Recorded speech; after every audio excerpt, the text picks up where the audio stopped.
Central Coast will be looking a lot for their experienced players. There's another free kick. Played quickly out to the left.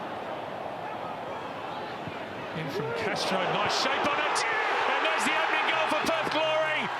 Adam Taggart marks his return to the club with a goal. Wonderful, wonderful service. And he was never going to miss from there.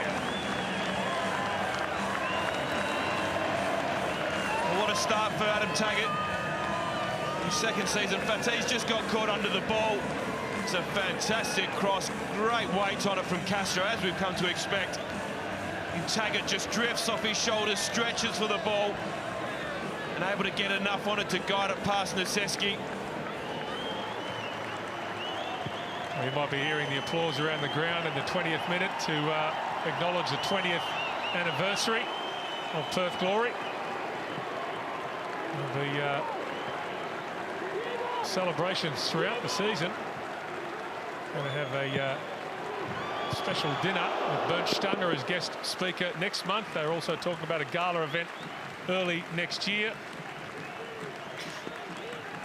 And regardless of whether you're a Perth Glory fan or anyone else, Jamie, always nice to see history acknowledged.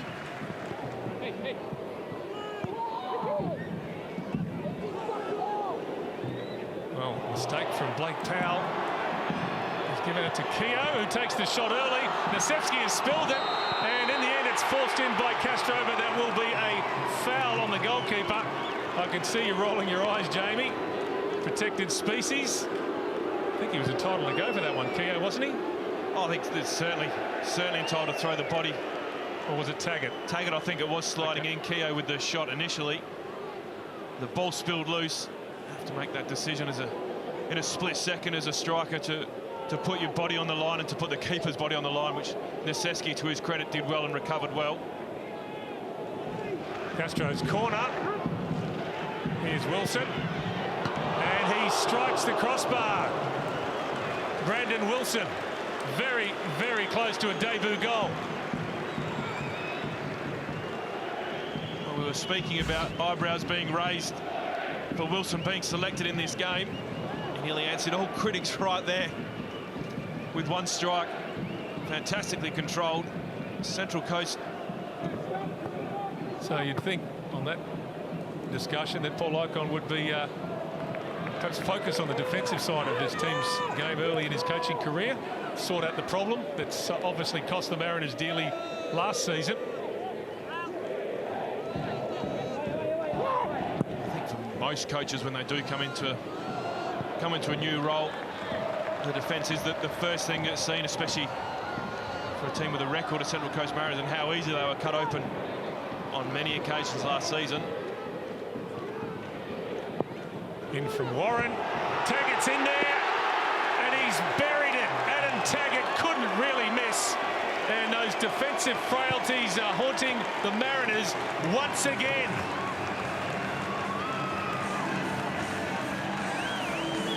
Well, it's good movement from Taggart. He attacks the ball, but really he shouldn't be gifted that amount of space. Fatih's with him again. Again, he gets off the blind side. It's a great ball in from Warren, in between Neseski and Fatih, but that's twice now in the same area. The Central Coast Mariners have been caught. Adam Taggart doesn't care. On his return to Perth Glory, he's already on a brace.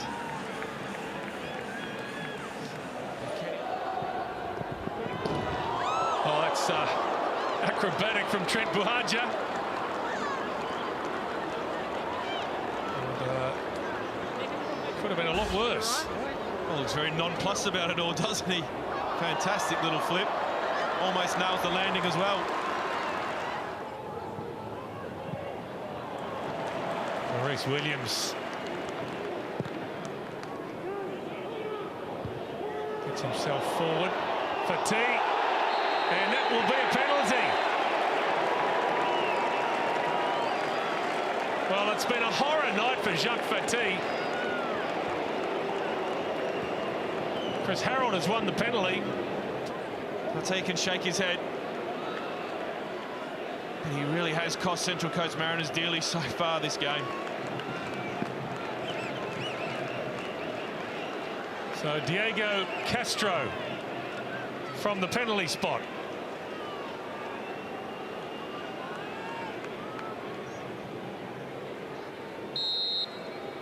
Castro against Nasevski, and Castro scores, and perhaps the game already out of the reach of Central Coast Mariners.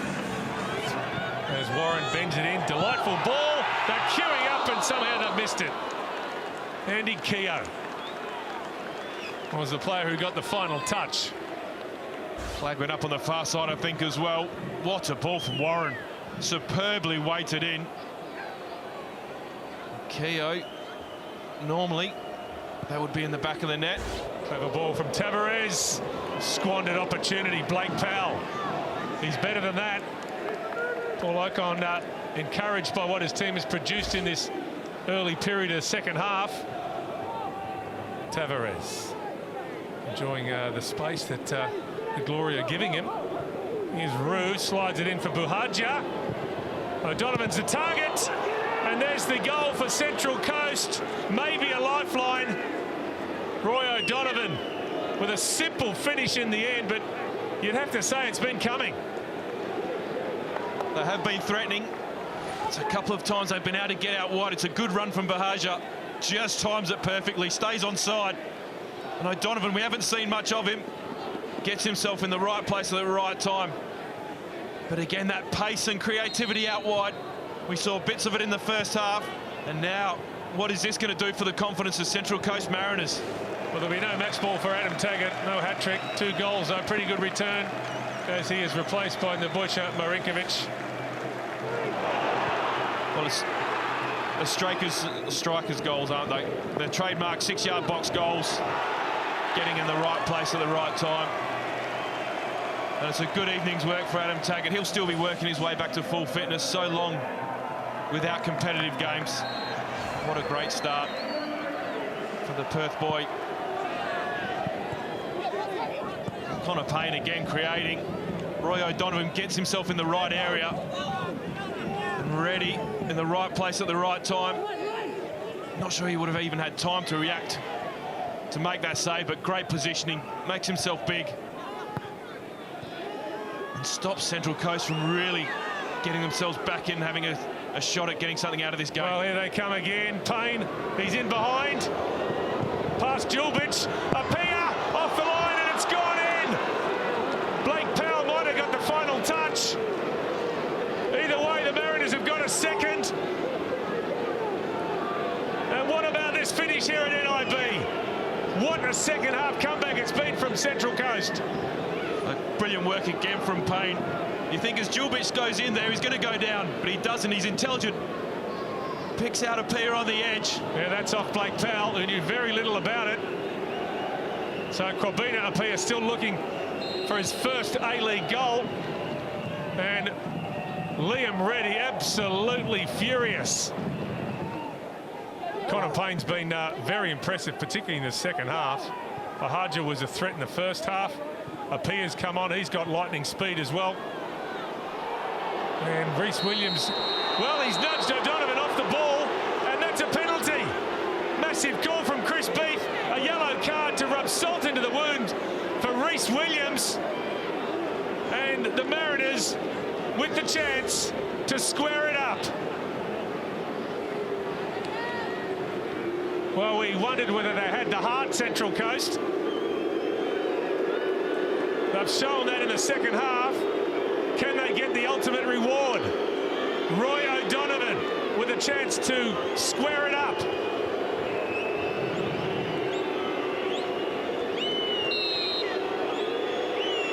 Here comes O'Donovan.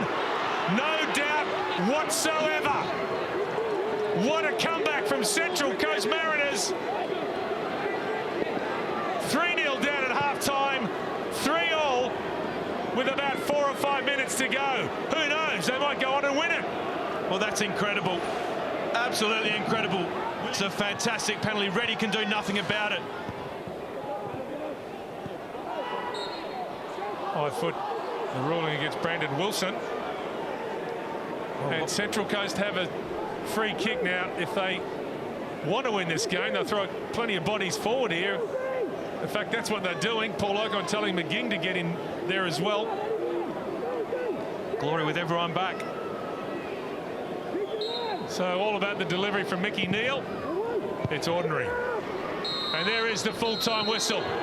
Well, we've had a 6-goal thriller here at NIB. The Glory, who kicked off their 20th anniversary celebrations, thought they were going to celebrate with a win. That's what seemed to be the case at half-time. But incredibly, the Mariners have come from 3 goals down to share the spoils. Taggart with 2, Castro with 1 for the Glory, Roy O'Donovan with a brace for Central Coast, and what looks to be an own goal from Liam Reddy, the other goal in favour of the visiting side. So last season's Wooden Spooners showed real heart here as they look to salvage pride over the course of the season. Full time here at NIB. Have a look at that scoreline. Perth Glory 3, Central Coast Mariners 3.